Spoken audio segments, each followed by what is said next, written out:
NEET தேர்வுக்காக சொல்லப்படும் காரணங்கள் ரெண்டு தான். தரமான மருத்துவ கல்வி, அதுதான் அவங்க சொல்ற முதல் காரணம். அடுத்தது மருத்துவ கல்வி வணிகமயமாக்க கூடாது, இதுதான் அவர்கள் சொல்லும் முதல் ரெண்டு காரணம். அப்படி பார்த்தீங்கன்னா வருஷத்துக்கு 23 லட்சம் பேர் நீட் தேர்வு எழுதுறாங்க. 1,40,000 தான் எம்பிபிஎஸ் சீட்டே இருக்குது. இதுல பாத்தீங்கன்னா 720 மார்க் தான்.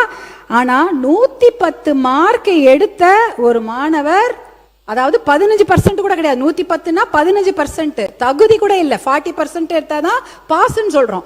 ஆனா 15% மட்டும் 110 எடுத்த ஒரு மாணவருடைய தந்தை வசதியாக இருப்பதனால டீம்டு யூனிவர்சிட்டியில சேர்ந்து 30 லட்சம் பணம் கட்டி படிச்சிடுறாங்க. ஆனா 590 மார்க் எடுத்த ஒரு விவசாயியுடைய மகனோ மகளோ எம்பிபிஎஸ்ல இடம் கிடைக்காம வருஷத்துக்கு கவர்மெண்ட் சீட், பிரைவேட் காலேஜில் கவர்மெண்ட் சீட்டோடைய விலை 5 லட்சம் தான். அந்த 5 லட்சம் கூட கட்ட முடியாம வேற படிப்பு எடுத்து படிக்கிறாங்க.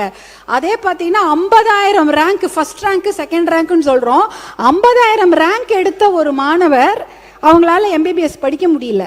ஆனா 8 லட்சம் ரேங்க் எடுத்த ஒரு மாணவர், இல்ல 7 லட்சம் ரேங்க் எடுக்கிற மாணவர் ஒரு பிரைவேட் காலேஜில் மேனேஜ்மெண்ட் கோட்டால படிச்சிடுறாங்க. ஏன்னா அவர்களால் 5 லட்சம் கட்ட முடியும், இல்ல 30 லட்சம் கூட கட்ட முடியும் வருஷத்துக்கு.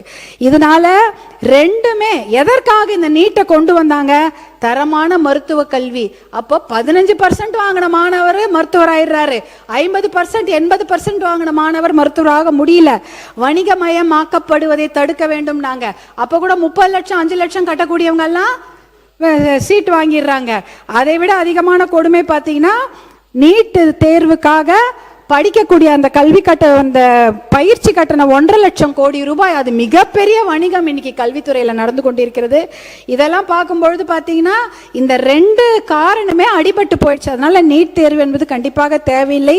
சமூக நீதிக்கு எதிரானது நீட் தேர்வு, அரசு பள்ளி மாணவர்களுக்கு எதிரானது நீட் தேர்வு, தமிழ் வழி கல்வி பயிலும் மாணவர்களுக்கு எதிரானது நீட் தேர்வு, ஏழை மாணவர்களுக்கு எதிரானது நீட் தேர்வு, கிராமப்புற மாணவர்களுக்கு எதிரானது நீட் தேர்வு. இந்த நீட் தேர்வு தேவையில்லை. என் பேர் ஆர் தமிழ்ச்செல்வன். நான் கடலூர் மாவட்டத்தை சேர்ந்தவன், கடலூர் பண்ருட்டியை சேர்ந்தவன்.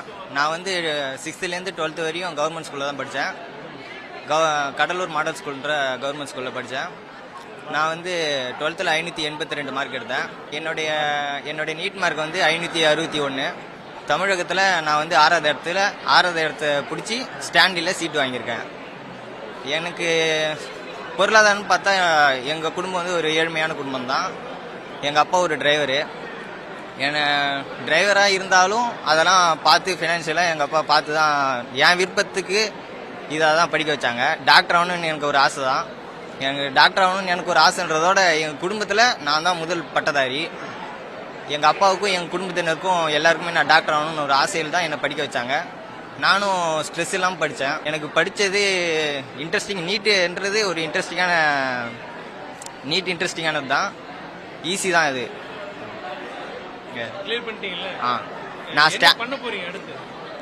நான் ஸ்டான்லி மெடிக்கல் காலேஜில் சீட் வாங்கியிருக்கேன். இப்போ இங்கே எம்பிபிஎஸ் 5 வருஷம் முடிச்சுட்டு அடுத்தது பிஜி பண்ணலான்னு ஐடியாவில் இருக்கேன். நீட் எக்ஸாம் வேணான்னு நினச்சாங்கன்னா எங்களை மாதிரி ஸ்டூடெண்ட்ஸ்லாம் படிக்கவே முடியாது. இப்போ எங்கள் நீட் அப்படின்னு ஒரு இருக்கனால தான் நாங்களாம் படிக்கிறோம். அப்படி பார்த்தா 11th 12th எக்ஸாமுக்காக கூட நிறைய பேர் சூசைட் பண்ணுறாங்க. அப்படின்னா அதை கூட தான் நம்ம ரத்து பண்ணணும். இதுக்காக பயப்படக்கூடாது. நம்ம எதை நினச்சோமே நம்ம அது ஸ்போர்ட்டிவாக எடுத்துக்கணும். இது இல்லைன்னா அதுன்னு சொல்லிட்டு போயிட்டு இருக்கணும். அவ்வளோதான். இதுக்காகலாம் போயிட்டு நீட்டை கேன்சல் பண்ணுறோம்னு சொல்ல முடியாது. எங்களை மாதிரி ஸ்டூடெண்ட்ஸ்க்கு நீட் தான் ஒரு பெரிய வாய்ப்பு. இல்லை நாங்களாம் டாக்டர்னு நினச்சி கூட பார்க்க முடியாது. நீட் எக்ஸாம் இருக்கணும்னு தான் நான் நினைக்கிறேன். ஆனால் ஸ்டேட் போர்டு சிலபஸ் வேறு, நீட் சிலபஸ் வேறு, கொஞ்சம் டிஃப்ரெண்ட் ஆகும். அதே சிபிஎஸ்சிக்கும் நீட்டுக்கும் ஈக்குவலாக இருக்கும். அந்த மாதிரி நம்ம ஸ்டேட் போர்டே கொண்டு வந்தால் கொஞ்சம் யூஸ்ஃபுல்லாக இருக்கும். நீட் இருக்கிறதுனால தான் எங்களை மாதிரி விவசாய குடும்பத்தில் இருக்க பிள்ளைங்களும் இந்த மாதிரி ஒரு எம்எம்சி மாதிரி ஒரு காலேஜில் என்னால் சீட் எடுக்க முடிஞ்சுது. வணக்கம், என்னோட பேர் கனிமொழி. நான் எங்கள் அப்பா பேர் முருகேசன், அம்மா பேர் செல்வி. நான் திருச்சி மாவட்டம் மருங்காபுரி தாலுகா தேனூர் கிழக்கு களம் அப்படிங்கிற ஒரு குக்கிராமத்துல இருந்து தான் வந்திருக்கேன். நான் 6வதுல இருந்து 12வது வரைக்குமே கவர்மெண்ட் ஸ்கூல்ல தான் படித்தேன். 10th வரையும் தேனூர்ல எங்க ஸ்கூல்லையே அரசு உயர்நிலைப்பள்ளி தேனூர்ல தான் படித்தேன். 11th 12th வந்துட்டு ராணியார் அரசு மகளிர் மேல்நிலைப்பள்ளியில 11th 12th படித்தேன். 10th வந்து நான் 421 மார்க் எடுத்திருந்தேன். 11th 12th வந்து 12th வந்து நான் வந்து 471 தான் எடுத்தேன். நான் 12th முடிச்சோன்னே நான் ஒரு டைம் நீட் எழுதி பார்த்தேன். ஆனால் அந்த அளவுக்கு என்னால் எழுத முடியலை. அதுக்கப்புறம் தான் கோச்சிங் சென்டர் போனால் தான் கொஞ்சம் பெஸ்ட்டாக இருக்கும், அதுக்காக நல்லா ட்ரெயின் பண்ண முடியும் அப்படின்னு தோணுச்சு.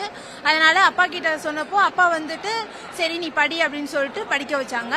ஃபர்ஸ்ட் டைம் நான் வந்து ஒரு இன்ஸ்டியூட்டில் படித்தேன். அது எனக்கு அந்த அளவுக்கு ஒர்த்தாக இல்லை. அப்போ நான் வந்து எடுத்த மார்க் வந்து 303 எடுத்திருந்தேன். அதுக்கப்புறம் சரி செட் ஆகலை, இன்னொரு டைம் ரிப்பீட் பண்ணி ட்ரை பண்ணலாங்கிற ஒரு எண்ணத்தில் நான் நாமக்கல் கோச்சிங் சென்டர் போய் படித்தேன். அங்கே திருச்செங்கோட்டில் இருக்க கோச்சிங் சென்டர் படித்தேன். அங்கே நான் வந்து இப்போ எழுதினதுல வந்து 586 மார்க் எடுத்திருக்கேன். எனக்கு வந்து நான் 7.5 ரிசர்வேஷனில் படித்ததுனால எனக்கு ஜென்ரல் ரேங்க் வந்து 5வது ரேங்க்கும் கம்யூனிட்டி வைஸ் 3rd ரேங்க்கும் வந்திருக்கு. நான் எம்எம்சி காலேஜில் எனக்கு வந்து சீட்டு கிடைச்சிருக்கு. இதுக்கு உறுதுணையாக இருந்த என்னோட ஸ்கூல் டீச்சர்ஸ், ஸ்டாஃப்ஸ், அது கூட சேர்த்து என்னோட பேரண்ட்ஸ், அப்புறம் Anand sir, Aarthi ma'am, Prabhulingam sir, other physics, chemistry, biology sir எல்லாருக்கும் நான் இந்த நேரத்தில் மிகப்பெரிய நன்றியை தெரிவிச்சுக்கிறேன். இதுக்கு முக்கியமாக இருந்த என்னோட அப்பா அம்மாவுக்கு நான் ரொம்ப நன்றி தெரிவிச்சேன். என் பேர் சுஜிதா. எங்கள் அப்பா பேர் வந்து பழனிசாமி, எங்கள் அம்மா பேர் வந்து பிரியா. நாங்கள் வந்து ஒரு மிடில் கிளாஸ் ஃபேமிலி தான். எங்கள் அப்பாவும் அம்மாவும் என்னை ரொம்ப கஷ்டப்பட்டு தான் படிக்க வச்சாங்க. எங்கள் அண்ணாவும் வந்து இப்போ இஎஸ்ஐ கேக்க நகரில் 2nd இயர் படிக்கிறான். அவனும் அதே மாதிரி தான். நாங்கள் 2 பேருமே கஷ்டப்பட்டு படிக்க வச்சு நாங்கள் வந்தவங்க தான். அப்புறம் எங்கள் சித்தப்பா சித்தி இவங்க எங்கள் எல்லாத்துக்கும் 2 பேர்னா எனக்கு மட்டும் 4 பேர். இவங்கெல்லாம் ரொம்பவே மாரல் சப்போர்ட்டாக இருந்தாங்க. அப்புறம் எங்கள் அண்ணா இல்லைன்னா எதுவுமே இல்லைன்னு தான் சொல்லணும். ஏன்னா இவங்களே என்னை வந்து ஏதோ ஒன்று சொல்லிட்டாங்கன்னா கூட அவன் தான் வந்து என்னை வந்து ரொம்ப தேத்தி விடுவான். அப்புறம் நான் வந்து கணக்கம்பாளையம் கவர்மெண்ட் ஹை ஸ்கூலில் வந்து படித்தேன். எங்கள் அண்ணாவும் அங்கே தான் படித்தான். எனக்கு வந்து 7.5 இருக்குது. நான் வந்து 471 மார்க் எடுத்து இப்போ திருச்சி எஸ்ஆர்எம் காலேஜில் வந்து ப்ளேஸ் ஆகிருக்கேன். இது 7.5 நீட் அப்படின்றது ஒன்று இல்லைன்னா நாங்கள் டாக்டராக இருக்கிறதெல்லாம் கனவாகவே போயிருக்கோம். ஸோ இந்த ஸ்டேட் கவர்மெண்ட், சென்ட்ரல் கவர்மெண்ட் இந்த ஒரு வாய்ப்பை கொடுத்ததுக்கு ரொம்பவே தேங்க்ஸ். ஒரே ஃபேமிலில இருந்து 2 பேர் இந்த நீட்னால டாக்டராக போயிருக்கீங்க. எப்படி இந்த நீட் எக்ஸாமை பற்றி, இப்போ நீட் எக்ஸாம் பற்றி நிறைய ஒரு நெகட்டிவ் தாட்ஸ் எல்லாம் வந்துருக்கு. நீங்கள் வந்து அதை எப்படி ஃபீல் பண்ணுறீங்க? எக்ஸாம் எழுதுனீங்கிற முறையில் நீங்கள் அதை எப்படி ஃபீல் பண்ணுறீங்க? ஆக்சுவலாக அது என்னென்னா, நீட் இல்லை அப்படின்னா நிறையா ப்ரைவேட் ஸ்கூல் இருக்கவங்க தான் உள்ளே போக முடியும். எங்களை மாதிரி இருக்கவங்களாம் உள்ளே போகவே முடியாது. நாங்கள் நினச்சே பார்க்க முடியாது சொல்லப்போனால். ஸோ என்னை பொறுத்தளவுக்கு நீட் அப்படிங்கிறது ஒன்று கண்டிப்பாக வந்து வேணும். அப்போ தான் எங்களை மாதிரி இருக்கவங்களும் உள்ளே போக முடியும்.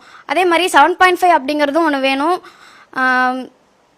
அப்போ தான் வந்து கவர்மெண்ட் ஸ்கூலில் இருக்கவங்களுக்குலாம் ஒரு சான்ஸாக இருக்கும் அது. ஆக்சுவலாக நான் வந்து கோச்சிங் கிளாஸ் போனேன். டாப்பர்ஸ் அகாடமி காந்தி நகரில் வந்து இருக்கு. அங்கே உள்ள ஸ்டாஃப்ஸ் தான் வந்து எனக்கு நிறைய ஹெல்ப் பண்ணாங்க. அங்கே எங்கள் ஃபிசிக்ஸ் சார், எங்கள் கெமிஸ்ட்ரி சார் எல்லாருமே வந்து ரொம்ப சப்போர்ட்டிவாக இருப்பாங்க. அவங்க தான் வந்து என்ன சொல்கிறது, ரொம்ப என்னை வந்து டெய்லியும் டெஸ்ட்டு வச்சு ரொம்பவே என்னை வந்து என்கரேஜ் பண்ணி கொண்டு வந்தது அவங்க தான். அப்புறம் எக்ஸாம் எழுதும்போது எப்படி இருந்துச்சுன்னா, கொஞ்சம் நர்வஸாக தான் இருக்கும். அது எல்லாருக்குமே இருக்கும். எந்த எக்ஸாம் எழுதினாலும் நர்வஸாக இருக்க தான் செய்யும். பட் என்னை பொறுத்தளவுக்கு நீட் அப்படிங்கிறது ஒரு மேண்டேட்டரியாக இருக்கணும்னு தான் நான் சொல்லுவேன்.